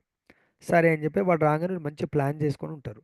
వాడేం తెలివి తక్కువడా, దొంగలు మోసం చేయాలంటే ఎట్లా, వాడనుకుంటాడు, అరే 3 షేర్లు, నేను భోజనం నన్ను నమ్మారు, పోయేటప్పుడు ఈ భోజనంలో విషం కలిపి తీసుకుపోయాను అనుకోండి, వాళ్ళిద్దరిని చంపేస్తే మంచిగా 3 షేర్ నేను ఒక్కనే కొట్టేయచ్చు కదా అనుకుంటాడు. దుష్ట బుద్ధి. ఎందుకంటే ఎటువంటి లోభత్వం ఎవరికైతే వస్తుందో కథ, వాడు వచ్చేటప్పుడు ఆ భోజనంలో విషాన్ని కలిపి తీసుకొస్తాడు. వీళ్ళ ప్లాన్ వీళ్ళకుంది, వాడి ప్లాన్ వాడుకుంది. చూడండి లోబి అయినప్పుడు ఎట్లా ఉంటుందనండి. వచ్చి వాడు ప్యాకెట్ తీసుకొని వస్తాడు, ఇంకా దగ్గరకు వచ్చే లోపల ఆ బండరాయి మీదకి వెళ్ళి ఒక పెద్ద బండరాయి వేసి వీడిని చంపేస్తారు. వాళ్ళు అనుకుంటారు, ఆహా వీడు చాలా న్యాయం, ఆ, వాడు న్యాయవంతుడు, ఆ ధర్మపరుడు అనుకుంటారు వాడిని. వాడికి ఈ ప్లాన్ తెలియదు కదా, చనిపోయాడు పోనీ అని చెప్పేసి అనుకొని వీళ్ళు మంచిగా భోజనాన్ని మస్తు తినుకుంటూ బిర్యానీ తినుకుంటూ ఆస్వాదిద్దాం అనుకొని చెప్పేసి ఆ తినే లోపల ఇద్దరు కూడా గక్కి చనిపోతారు. అంటే దీన్ని చూడండి, మనం ఇతరులను మోసం చేస్తామంటే మనల్ని మోసం చేసేవాడు ప్రతి ఒక్కరు దొంగలేనే, దొంగల సమాజంలో. కాబట్టి మనం ఉన్న సమాజంలో కూడా ఎటువంటి సమాజంలో ఉండాలా, దొంగలు దుర్మార్గులు దుష్టుల సాంగత్యం అటువంటి సమాజంలో ఉండొద్దు మనం. అదే అదే మనం ధర్మపరులు భక్తులు వాళ్ళ సమాజంలో ఉండాలి. అటువంటి వాళ్ళు ఎక్కడికి వెళ్తారు? సో నరకానికి చాలా సులభంగా వెళ్ళిపోగలుగుతారు. ఇంకా నెక్స్ట్ శ్లోకంలో భగవంతుడు చెప్తున్నాడు, ఆ విధంగా ఆ మందభాగ్యుడు కుటుంబీకులను పోషించుట యందు విఫలుడై సౌందర్యహీనుడగును, దీర్ఘ నిట్టూర్పు విడుచును, అతడు సదా తన వైఫల్యంలోనే తల చూచుచుండును. సో కాబట్టి మందభాగ్యుడు కలియుగంలో అందరు కూడా దాదాపు కూడా ఈ కలియుగం యొక్క దాన్ని ఏమంటారు సిమ్టమ్స్ మనకు 1వ స్కందము 1వ అధ్యాయము 10వ శ్లోకంలో మనకు బోధించడం జరిగింది. మీ దగ్గర కూడా ఉంటే తీసి చూడండి. ప్రాయేణాల్పాయుషః సభ్య కలవస్మిన్ యుగే జనా మందాసు మందమతయో మందభాగ్యా హి ఉపధృత. ఓ ఋషులారా, ఈ కలియుగమునందు జనులు అల్పాయుషులు. సిమ్టమ్స్ మన కలియుగంలో మన యొక్క లక్షణాలు చెప్తున్నాం. మన ఆయుష్ తక్కువ, తర్వాత కలహ స్వభావాలు. ప్రతి ఒక్కరు చూడు, దొంగలు కలిసి దొంగతనం చేశారు కష్టపడి, కానీ కలహము ద్వేషము, కలహ స్వభావాలు, బద్ధకస్తులు, లేజీ ఫెలోస్, తప్పుద్రోవ పట్టింపబడిన వారు. లేజీ అంటే గురువుగారు ఎన్ని బోధనలు చేసినా డే అంతా యాక్టివ్ ఉంటారు. ఎందుకు? ఫుల్ డబ్బు సంపాదించడానికి కొరకు, పిల్లల్ని భార్యని సుఖపెట్టడానికి కొరకు, కొంతమందికి సమాజంలో పేరు ప్రతిష్ట, అరే పలానా పర్సన్ ఆహా ఓహో అనిపించుకోవడానికి సమాజంలో మస్తు పని చేస్తారు. తప్పుద్రోవ బద్ధకస్తులు ఇంట్లో చేరగానే బయట. తప్పుద్రోవ పట్టింపబడిన వారు మందభాగ్యులు మాత్రమే గాక సదా కలతకు లోనై ఉంటారు. కాబట్టి దయచేసి మనందరం కూడా డే టైంలో చాలా యాక్టివ్గా ఉంటాం. మార్నింగ్ కాగానే రాత్రి 12, 1 గంట వరకు యాక్టివ్ ఉంటాం. పొద్దున లేవమంటే లేవలేవు. కాబట్టి మనం ఒక నిష్ట స్థితికి రావాలా. ఎస్, మార్నింగ్ బ్రహ్మ ముహూర్తంలో నా యొక్క చాలామంది ఇప్పుడు ఆఫీస్కి వెళ్ళాలి, ఆఫీస్లో కరెక్ట్ టైంకు పంచి కొట్టకపోతే యాబ్సెంట్ అవుతుంది. అది కొట్టేసి కావాలంటే తర్వాత పర్మిషన్ తీసుకొని ఏదైనా పనికి వెళ్తారు. అదేవిధంగా మనం కూడా భగవంతుడి పర్మిషన్ తీసుకోండి. పొద్దున పూట ఖచ్చితంగా భగవంతుడి దగ్గర పంచింగ్ అనుకోవాలండి, అది చాలా important. Morning Sadhana up to 7, 8 వరకు భగవంతుడి యొక్క సాన్నిధ్యంలో ఉండి తర్వాత ఓకే హాఫ్ అన్ అవర్ పడుకోండి, ఇంకేదైనా మీ పనులలో కొంచెం వేరే పనులలో పోస్ట్పోన్ చేసి రెస్ట్ తీసుకోండి. సో కాబట్టి కలియుగంలో ఆ విధంగా బుద్ధిహీనులు ఎక్కువ మంది ఉంటారు. ఆ బుద్ధిహీనతో లేజినెస్ వస్తుంది, తర్వాత కళా స్వభావం వస్తుంది, క్రోధం వస్తుంది. ప్రతి ఒక్కరు కూడా ఇట్లా కొంచెం మాట అంటే ప్రతి దాన్ని అపార్థం చేసుకోవడంలో నంబర్ 1 ఉంటారు. తర్వాత నెక్స్ట్ చెప్తున్నారు, అతడు తనను పోషించుట యందు అసమర్థుడగుటను గాంచిన పుత్ర కలత్రాదులు లోబులగు రైతులు ముసలి ఎద్దును పూర్వం వలె చూడని రీతి అతనికి పూర్వము గౌరవం నొసగకుందురు. సో ఓల్డ్ ఏజ్ అయిన తర్వాత మనం వయసులో చాలా కష్టపడి అందరినీ పోషిస్తాం, పిల్లల్ని భార్యని చుట్టాలు బంధువుల సంఘాన్ని. మనకు చేతగాని స్టేజ్లో అందరూ మనం అసహించుకుంటారు. ఈ ముసలాయన ఎప్పుడు పోతాడా అని చెప్పి చూస్తూ ఉంటారు, సేవ చేయలేకపోతుంటారు. అందరూ కూడా మనకు గౌరవాన్ని ఇవ్వరు, ఎంత ఇది ఉన్నా కూడా గౌరవాన్ని ఇవ్వరు. సో కాబట్టి ఇక్కడ సంపాద లేని ముసలివాడున్నచో ఈ కాలం అందే కాక పురాతన కాలం నుండి ఎవరిని ఇష్టపడలేదు. కొన్ని జాతులందు లేదా దేశమందు ఈనాడును ముదుసలి వారు విషమిచ్చి చంపబడుచున్నాడు. కొంతమంది కొన్ని దగ్గరలో విషమిచ్చి చంపేస్తారంట. ఎందుకు ఈ ముసలితో ఎవడు ఎగుతాడు, ఎవడు పోషిస్తాడు, ఎవడు చూసుకుంటాడు, మా పనిలో మేమే బిజీ ఉన్నామని చెప్పేసి. కొన్ని దగ్గరలో అయితే నరమాంస భక్షక ఆటవిక జాతుల యందు తాతను అంటే ముసలివాడిని క్రీడగా సంవరించి అతని దేహంతో విందును ఏర్పాటు చేసి.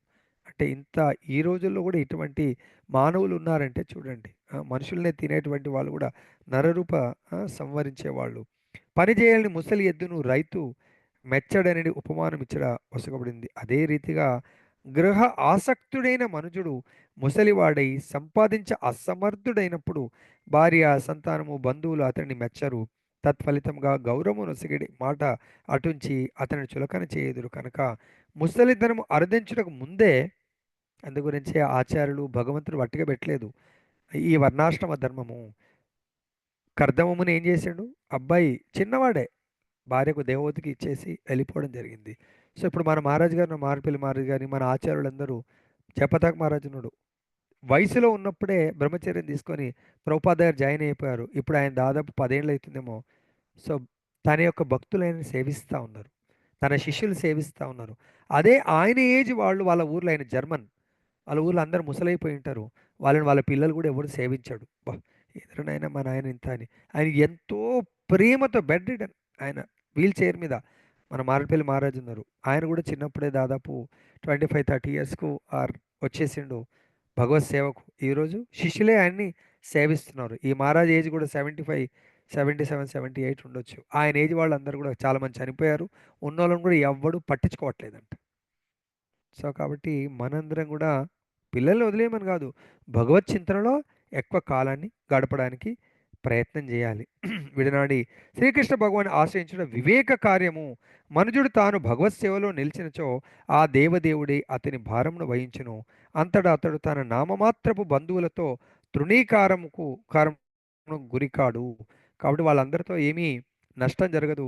మనందరూ కూడా వివేకవంతులమైతే మనం చేయవలసింది భగవంతుడి కొరకు భౌతికమైనటువంటి జీవితాన్ని స్లోగా మనకు డిపార్ట్మెంట్లలో ఎలా రిటైర్మెంట్ ఉంటుందో నిజమైనటువంటి కార్యంలో కూడా స్లోగా రిటైర్మెంట్ మనం తీసుకొని భగవంతుడికి ఎక్కువ సమయం కేటాయిస్తూ భగవద్ధామంలో ఎక్కువ సమయాన్ని నివసించడానికి ప్రయత్నం చేయాలి.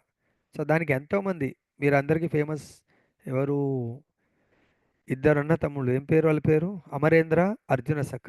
మొన్న వాళ్ళ ఇంటికి లాస్ట్ టైం బృందావనం వెళ్ళినప్పుడు వాళ్ళ నాన్న తీసుకెళ్ళిండు అన్నట్టు. వాళ్ళు మంచిగా బృందావనంలో ఒక చిన్న అపార్ట్మెంట్ కొనుక్కున్నారు. సో ఆయన కూడా చాలా కష్టపడి పిల్లల్ని పెంచాడు. జిఎం పోస్ట్ ప్రైవేట్ కంపెనీలో ఒక జిఎంగా చేశారు. సో ఎన్నో కంట్రీస్ తిరిగారు, ఎంతో చాలా కష్టపడి. వాళ్ళ ఇద్దరు పేరెంట్స్, కొడుకులు ఇద్దరు, నాన్న అమ్మ మీరిద్దరు, వాళ్ళు పెద్ద ఏజ్ ఏం కాదు, వాళ్ళు నాకు తెలిసి బిలో 60 ఇయర్సే వాళ్ళు, వాళ్ళ నాన్న. వాళ్ళ అమ్మ కూడా మేబీ 50స్లో ఉండొచ్చు చేంజ్. కానీ వాళ్ళిద్దరు పిల్లలు no you can take retirement from this worldly things, అంటే మీ జాబ్ కానీ ఇవన్నిటి నుంచి తీసేసుకోనన్నా హ్యాపీగా బృందావనంలోనే ఉంటారు వాళ్ళు. అప్పుడప్పుడు పిల్లల దగ్గరికి అక్కడిక్కడ మొన్న ఫారిన్ కూడా వెళ్ళొచ్చారు. మీరు కూడా వాళ్ళ చూస్తూ ఉంటే లెక్చర్స్ వాళ్ళు ఫారిన్లో కూడా ఉన్నారు.